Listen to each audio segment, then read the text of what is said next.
Hi, எல்லோருக்கும் வணக்கம். Welcome to உங்கள் நான் கமல் ஹாசன். ஸோ இந்த வீடியோவில் நம்ம கமல் சார் பற்றின ஒரு புதிய தகவல் தான் வந்து டிஸ்கஸ் பண்ண போகிறோம். ஸோ வீடியோக்குள்ள போகிறதுக்கு முன்னாடி நம்ம சேனல் நீங்கள் புதுசாக இருந்தீங்கன்னா கண்டிப்பாக சப்ஸ்கிரைப் பண்ணிக்கோங்க. வீடியோ மறக்காமல் லைக் பண்ணிக்கோங்க. இப்போ நம்ம வீடியோக்குள்ளே போகலாம். ஸோ இன்றைக்கி பார்க்க போகிற முதல் டாபிக் வந்து பார்த்தீங்கன்னா KH233 பா ரஞ்சித் அவர்களோட இணைந்து கமல் சார் வந்து பார்த்தீங்கன்னா படம் வந்து ஃபிக்ஸ் ஆகிருக்கார் அப்படின்ற ஒரு அப்டேட் வந்து இப்போது லேட்டஸ்ட்டாக சோஷியல் மீடியாவில் பயங்கர வைரலாக இருக்குது. ஸோ அதனுடைய உண்மைத்தனம் என்ன அப்படின்னு சொல்லி பார்த்தீங்க அப்படின்னா, அந்த மாதிரி படம் வந்து கன்ஃபார்ம் ஆகிருக்கு. பட் ஆனால் அது வந்து 233வது படம் இல்லை, 238வது படம் அப்படின்றது தான் நமக்கு கிடைத்த ஒரு அப்டேட். என்னப்பா சொல்கிறேன் அப்படின்றீங்களா? நானே வந்து ஷாக் ஆகிட்டேன்.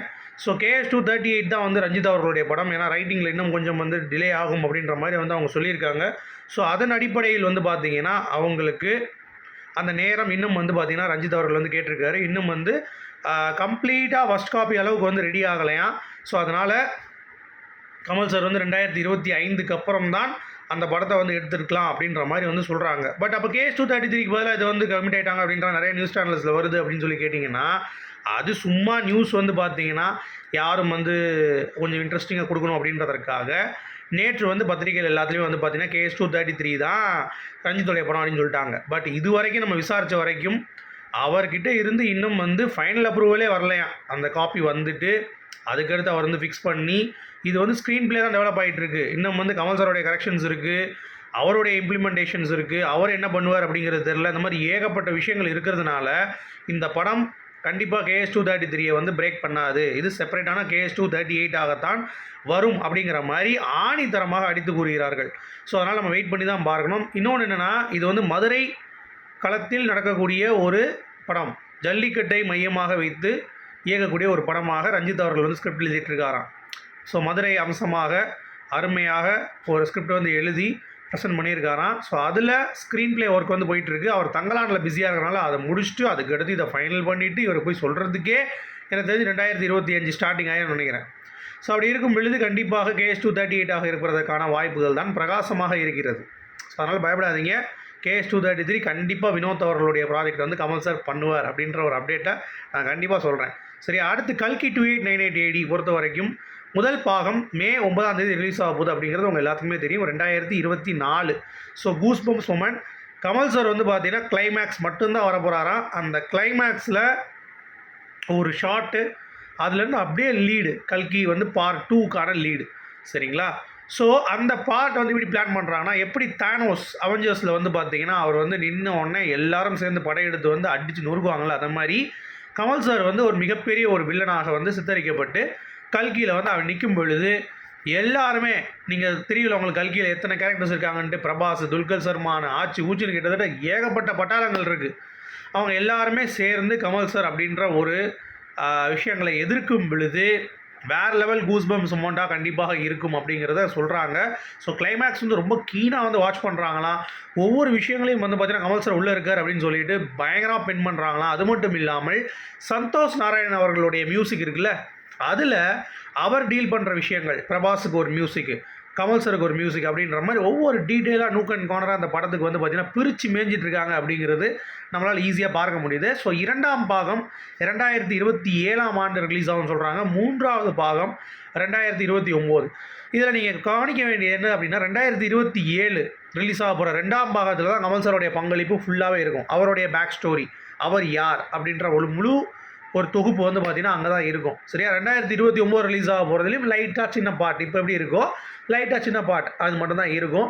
ஸோ மெயினாக 2027 ரிலீஸ் ஆக போகிறதுலாம் கமல் சாரோடைய ஒரு கேரக்டருடைய வேல்யூவே இருக்கும் அப்படின்ற மாதிரி சொல்கிறாங்க.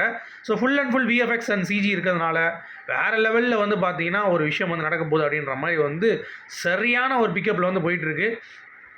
ஸோ கல்கி 2898 AD பொறுத்த வரைக்கும் வேர்ல்டு சினிமாவில் ஒரு மிகப்பெரிய ஒரு அச்சீவ்மெண்ட்டாக வந்து இருக்கும் அப்படின்ற மாதிரி வந்து சொல்லப்படுது. ஸோ வெயிட் பண்ணி பார்க்கலாம். அடுத்து இந்தியன் 2, இந்தியன் 3, கேம் சேஞ்சர்னு சொல்லிட்டு 3 படங்கள் வந்து சங்கர் சார் பண்ணுறாரு.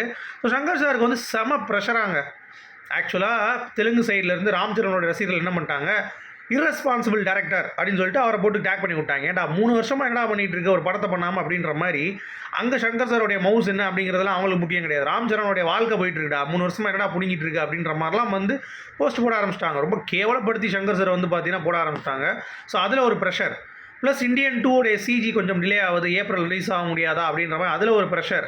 இந்தியன் 3 எப்போ ரிலீஸ் பண்ண போகிறோங்கிறது அதில் ஒரு ப்ரெஷர். ஸோ எல்லா படங்களுமே வந்து கடைசி நேரத்தில் நின்றுட்டு அது வந்து ஹோல்டு பண்ண முடியலையே, அவரால் அது கெட் த்ரூ பண்ண முடியலையே அப்படின்ற மாதிரி யோசிக்கும் பொழுது கமல் சார் ஒரு வார்த்தை சொன்னாராம், டிலே ஆகிறது அப்படிங்கிறது வந்து பார்த்தீங்கன்னா அதெல்லாம் ஒரு சாதாரண விஷயம்தான். நீங்கள் அதெல்லாம் போட்டு ஒர்க் பண்ணிக்காதீங்க, மைண்ட்லேயும் போட்டு ரொம்ப குழப்பிக்காதீங்க. உங்களுடைய வேலைகள் என்னையோ அதை வந்து பாருங்கள், உங்களுக்கான வெற்றி வந்து கண்டிப்பாக வந்து உதிக்கும்.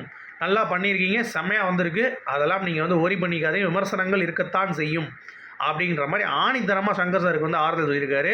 சங்கர் சார் செம்ம ஹாப்பியாக, அப்பா கேட்டவொடனே கமல் சார்கிட்டேருந்து ஒரு அட்வைஸ் வந்துருச்சு அப்படின்னு சொல்லிட்டு அவர் கொஞ்சம் அந்த ப்ரெஷர்லேருந்து கொஞ்சம் வெளியே வந்துட்டுருக்கார் அப்படிங்கிறது பார்க்க முடியுது. ஆனால் எப்படி இருந்த மனுஷன் ஒரு காலத்தில் இப்போ வந்து பார்த்தீங்கன்னா படம் ரிலீஸ் ஆகாமல் கிட்டத்தட்ட 2017 தான் லாஸ்ட்டாக ரிலீஸ் ஆச்சு.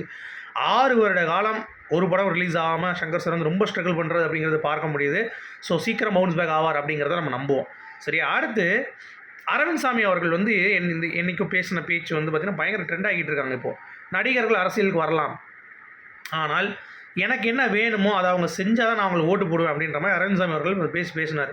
இதை வந்து பார்த்தீங்கன்னா எடுத்துகிட்டு வந்துட்டு பார்த்தியா ரஜினி, கமல், விஜய்லாம் வந்து உள்ளே வந்துட்டாங்க, பார்த்து ஓட்டு போட்டுறாதீங்கப்பா அப்படின்ற மாதிரி. ஏன்டா டே, இதுவே கமல் சாரே வந்து பார்த்தீங்கன்னா அவர் கட்சியாரங்களும் சொன்னது தான், சகலகலாவல்லவனில் இப்படி ஆடிட்டார் இவர், ஸோ இவருக்கு நான் ஓட்டு போடுவேன் அப்படின்ற மாதிரி. தயவுசெய்து மக்கள் வந்து ஓட்டு போடாதீங்க, அவர் என்ன பண்ண போகிறாரு, அவர் என்ன சொல்கிறாரு, என்ன செய்ய போகிறார் மக்களுக்கு, அதை நீங்கள் பார்த்து தான் ஓட்டு போட வேண்டும் அப்படின்றத ஆணித்தரமாக வந்து பார்த்தீங்கன்னா கமல் சார் வந்து அடித்து பேசினார். அதுக்கடுத்து இப்போ அரவிந்த் சாமியோடைய விஷயம் வந்து வைரல் ஆகிட்டு இருக்கு. பட் இதற்கெல்லாம் முன்னாடியே கமல் சார் அதை வந்து பேசிட்டார் அப்படிங்கிறது தான் வந்து பாயிண்ட்டு. ஸோ ஓட் வந்து டிசைட் பண்ணுறது உங்களுடைய ஒரு உரிமை, அதை பார்த்து பக்குவமாக ஹேண்டில் பண்ணுங்கள் அப்படிங்கிறதையும் கமல் சார் சொல்லியிருக்காரு, அரவிந்த் சாமி சொல்லியிருக்காரு. ஸோ யாராக இருந்தாலும் சரி, உங்களுடைய கொள்கை தமிழ்நாட்டு நல்லது செய்வார் நீங்கள் நினைத்தீர்கள் என்றால் ஓட்டை பதிவு பண்ணுங்கள் அப்படிங்கிறது தான் பாயிண்ட். அடுத்து விருமாண்டி படத்தில் வந்து பார்த்தீங்கன்னா சண்டியர்ன்ற பிரச்சனை உங்களுக்கு தெரியும்ல. மெஹந்தி சர்க்கஸோடைய டேரக்டர் வந்து சரவண ராஜேந்திரன், அவர் என்ன சொல்லியிருக்காரு அப்படின்னா, விருமாண்டி படத்தில் பயங்கரமான ஒரு ப்ரெஷருங்க, அவருக்கு வந்து சண்டியர்னு வைக்கணும்னு ஆசை. ஸோ அந்த இடத்துல ஷூட்டிங் கேன்சல் பண்ணிட்டு வெளியே வந்து கேம்பகோலா வந்து செட்டு போட்டு பயங்கரமாக வந்து பார்த்தீங்கன்னா நாங்கள் வந்து பண்ணோம். பட் கமல் சார் அவ்வளோ ப்ரெஷர் இருந்தாலும் சரி, அந்த ஸ்டார்ட் கேமரா அப்படின்னு சொன்னோடனே அந்த விருமாண்டி அப்படின்ற அந்த கேரக்டரில் வந்து மாறி கடைசி வரைக்கும் அவர் வந்து இருந்தது ரொம்ப வியப்பு வந்து எனக்கு வந்து ஆயிடுச்சு. ஸோ நான் அவர்கிட்ட வந்து கற்றுக்கிட்டு அதுதான், என்ன ஒரு பிரச்சனையாக இருந்தாலும் ஸ்பாட்டில் வந்து நம்ம கேரக்டரில் உள்ளே இருக்கணும், படத்தில் டெடிகேஷனாக இருக்கணும் அப்படிங்கிறத அவர் மூலம் நான் கற்றுக்கிட்டேன் அப்படின்ற மாதிரி வந்து சொன்னார். அது வந்து ரொம்ப சூப்பராக இருந்தது. அது ஒன்று. அடுத்து கமல் சார் தான் பணக்கார நடிகர் ஹாலிவுட்டில் அப்படிங்கிறது இந்த வருஷத்துக்கான இது வந்து வந்துருச்சுங்க. நேற்றே இதை பற்றி டிஸ்கஸ் பண்ணியிருந்தோம். 450 கோடி ரூபாய் ஒர்த்து. சரியா, கமல் சார் தான் முதலிடம், 2வது இடம் ரஜினி அவர்கள், 3வது இடம் விஜய் அவர்கள், 4வது இடம் தான் அஜித் அவர்கள் அப்படின்ற மாதிரி வந்து நமக்கு வந்து தகவல் கிடச்சிருக்கு. அடுத்து ரஜினி சாரும் கமல் சாரும் சேர்ந்து மோத போகிறாங்க. தக் லைஃபும் தலைவர் 171 வந்து பார்த்தீங்க அப்படின்னா பொங்கல் 2025 ரிலீஸ் ஆகும் அப்படின்ற மாதிரி சொல்கிறாங்க. ஸோ கமல் சார் ஒரு பக்கம் வந்து ஒரு பயங்கர கெட்டப்பில் நடிச்சிட்ருக்காரு. லோகேஷ் அவர்களும் வந்து பார்த்திங்கன்னா ஒரு நல்ல ஒரு ஆத்மானமான ஒரு டேரக்டரு. ஸோ பயங்கரமான ஒரு போட்டி வந்து 2 பேருக்குள்ளே இருக்கும் அப்படிங்கிறது பார்க்க முடியுது. ஸோ ஒரே இதில் ஃபேன் பாயோடைய இயக்கக்கூடிய ஒரு படம், ரஜினிகாந்த் அவர்கள் வந்து ஹீரோ, இந்த சைடு வந்து பார்த்திங்கன்னா அவருடைய குருநாதர் மணிரத்னமும் கமல் சாரும் வந்து நடிக்கக்கூடிய ஒரு படம். ஸோ எப்படி அப்படிங்கிறதே ஒரு ஒரு கூஸ்பம்ஸ் மொமெண்ட்டாக இருக்குது. எப்படி வந்து அது ஹேண்டில் பண்ண போகிறாங்கன்னு தெரியல. ஸோ ரோகேஷ் நாராஜ் படம், ரஜினிகாந்த் அவர்கள், கமல் சார், மணிரத்னம், எந்த காம்போ ஜெயிக்கும் அப்படிங்கிறத கீழே கமெண்ட்டில் சொல்லுங்கள். மீண்டும் அடுத்த சந்திப்போம். அது வரைக்கும் குட் பை.